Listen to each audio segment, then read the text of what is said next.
ഞാൻ റിപ്പോർട്ടറാണ്. എൻ്റെ ഭാര്യ അനിത അധ്യാപികയാണ്. എൻ്റെ മൂത്ത മകൻ ദേവപ്രസാദ് 2 ദിവസം മുമ്പ് ഒരു ബൈക്ക് ആക്സിഡൻ്റ് ഉണ്ടാവുകയും തുടയിൽ ഫ്രാക്ചർ ഒക്കെ ഉണ്ടായിട്ടാണ് എറണാകുളം മെഡിക്കൽ സെൻ്ററിൽ പ്രവേശിക്കപ്പെട്ടത്. എത്തിയപ്പോൾ തന്നെ എൻ്റെ മോൻ സുരക്ഷിതനായിരുന്നു. കാരണം ഈ ഹോസ്പിറ്റലിലെ ഡോക്ടേഴ്സ് വളരെ കൃത്യമായ കാര്യങ്ങൾ അതത് സമയത്ത് ചെയ്യേണ്ട കാര്യങ്ങളെല്ലാം ചെയ്ത് കഴിഞ്ഞ ശേഷമാണ് ഞങ്ങൾക്ക് എത്താൻ കഴിഞ്ഞത്. ഇപ്പോൾ മോൻ ഓപ്പറേഷൻ കഴിഞ്ഞ് വീണ്ടും ICUയിലേക്ക് മാറ്റിയിരിക്കുകയാണ്. ഏറ്റവും കുറച്ചും കൂടി സുരക്ഷിതനായി കഴിഞ്ഞിരിക്കുന്നു.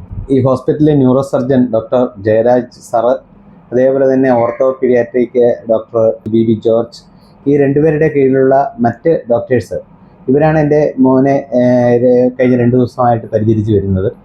അവർ പറയേണ്ട കാര്യങ്ങൾ പറയേണ്ട സമയത്ത് വ്യക്തമായി എന്നെ ബോധിപ്പിക്കുകയും അതിന് ആവശ്യമായ റെമഡി പറയുകയും അതിനനുസരിച്ച് കാര്യങ്ങൾ നടത്തുകയും ചെയ്തുകൊണ്ട് ഒരു മോൻ ഇന്ന് വളരെ സുരക്ഷിതനാണ്.